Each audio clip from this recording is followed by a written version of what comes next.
going to start again. I'm Simon Whetham, and I work with sound as an artist, but these days I call myself an old media artist. As opposed to new media, this is old media. If I say I'm an artist, then they're like, oh, do you paint? No. Do you make sculpture? No.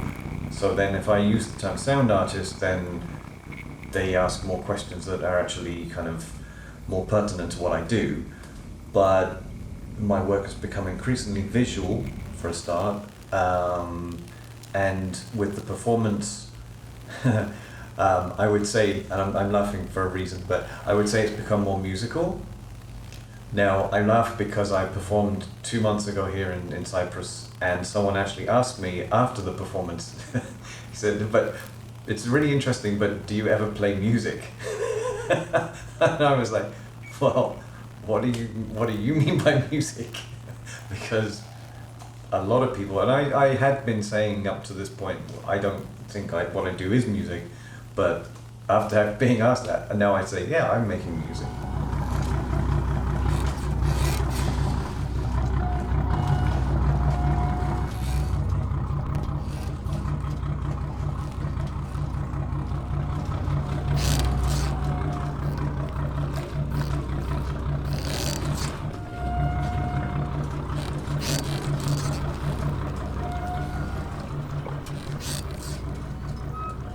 Wanting to work with motors, and then finding a lot of things thrown away in the street in the project in 2018, where I really started to focus on using this kind of material.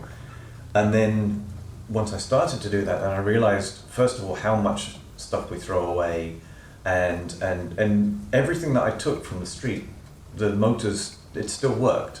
So they were being thrown away for a different reason. I mean, maybe some other mechanism inside was not working, but literally, I think they were just being upgraded. So it's just causing me to research a lot more about why we actually do throw these things away and get rid of things, and they're all at the back of a cupboard or thrown away. Or, I mean, this is great material for me, but then why? You know, it's still working. Why have we got rid of it? I know there are answers to these questions, but you know, it's for me to start to ask these questions, and for people, when they know about my work, to then also ask themselves this question. For the first time in years, maybe, when something starts to fail, to me, it suddenly becomes interesting as well. And there's this whole idea of failure being a negative thing, but it's framed in this way, but if you do fail at something, then you learn, usually. Or if I cause failure in this, then I usually learn not to do it again. But I also like to be surprised. I like to, instead of being totally in control, which we very rarely are, if ever, I actually like to put in process, start a process, or initiate a process that then leads me to be surprised by it. So in some things, like even this setup that I use live, and it should be very predictable, and there are sequences of things that I play through it, but every time I move it from one place to another, something changes, and something doesn't work quite how it did, doesn't quite sound how it did, whether it's the way I set it up, or the space, or the sound system itself, or you know, all of these things, they kind of cause you to work and work with it. So it's almost like a collaboration as well. I don't want to be like the master of something that, you know, because I think I like being surprised. And if I lost that wonder and that surprise, there would be something lost in this approach or this work.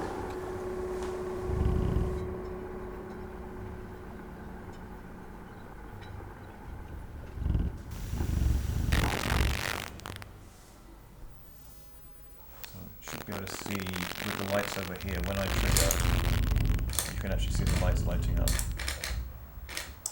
A friend of mine, he actually asked why there was so much sound of wind in one of my recent albums, and it wasn't wind, but he just associated it there because he knew that I do also make some environmental sound recordings and use them in the work at times. I think that, I mean, the whole idea of the unpredictability of the machines and the motors actually comes from my field recording experiences, because I was a musician for a long time, playing in bands and whatever, and I got really sick of music for a start, for a while, and wanted something that was not so like stuck with rhythms and or like steady rhythms, whatever. And so I got into field recording because there are rhythms, but they're not so regular, you know. And then there were these things that would happen that were unpredictable as well. Like, I don't know, like here I hear the fruit drop every now and again, but you can't predict when that happens. The wind, the loud motor cars and bikes and stuff. So all of these things came into this, and then I was actually recording sounds in environments, the natural sounds going into the urban, and then I kind of found there was some kind of resonance between the sounds of nature and their unpredictability, and then the sound of something, a machine or a device in the street going wrong. At one point I just got really sick of all kinds of regular beat music. I just wanted to hear something, to me, new and different. And I discovered this kind of, it kind of became like a genre almost, but it's an activity, field recording.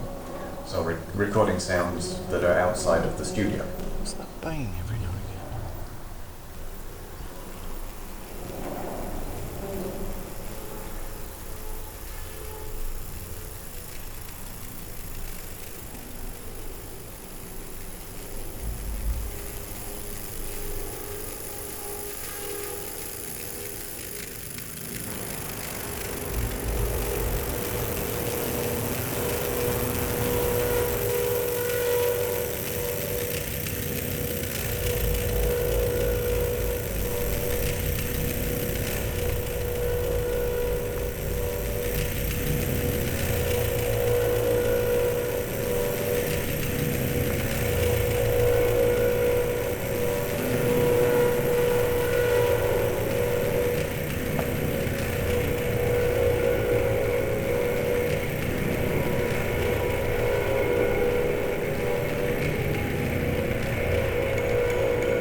I always remember like being interested in music, and also being interested. I mean, maybe it's also cliche, but I very early on I had like a tape player, and I would just make silly things with tape, and I seem to remember it had a really bad plug-in microphone that I would actually drag around on things, and you know, you'd hear the textures of things, but I never ever dreamed that I could actually do something artistic with it or something.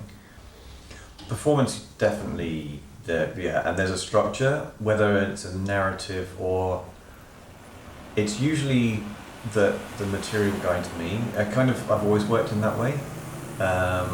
going back to working with field recordings rather than composing songs or whatever, it was definitely that I'm not generating the sounds as well, although later on I actually started to do that in spaces also to kind of so you hear the space. But it's still more about capturing something that's actually already happening and then working with that rhythm or that kind of unpredictability. And so even when composing now, I don't tend to compose like some people might, you know, with every little thing in every little place, and I've thought about this. I just kind of let things happen and fall into place, and then, yeah, just using that intuition, let's say, or that kind of just going with it. I guess collaboration again, or that kind of, yeah, wanting to let it do what it does, rather than me having this hold on it. You might think from a performance when you see it that I am in control, but I'm actually working with and against it usually with, to kind of go with it rather than being in control. There are downsides, but no, it's the learning patience as well. It's being more patient with letting things happen and unfold. That's probably way too long now.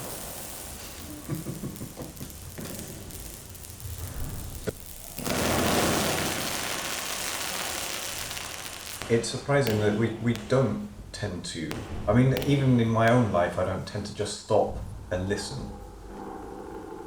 But I probably do it more often than most people. So then when you actually try it, especially with kids or something, like or students, you try and get them to just stop and listen, and even try and not to think about everything else going on in their life, but think about what the sound is and what it does to them. Sometimes it can be quite a difficult kind of process, or a difficult activity for them, because they're not used to that. They're not used to just stopping and listening. It's actually a refocusing as well. Once you start down that route, you become much more aware of the sounds around you and how they affect you as well. So, if anything, I'm probably too sensitive now.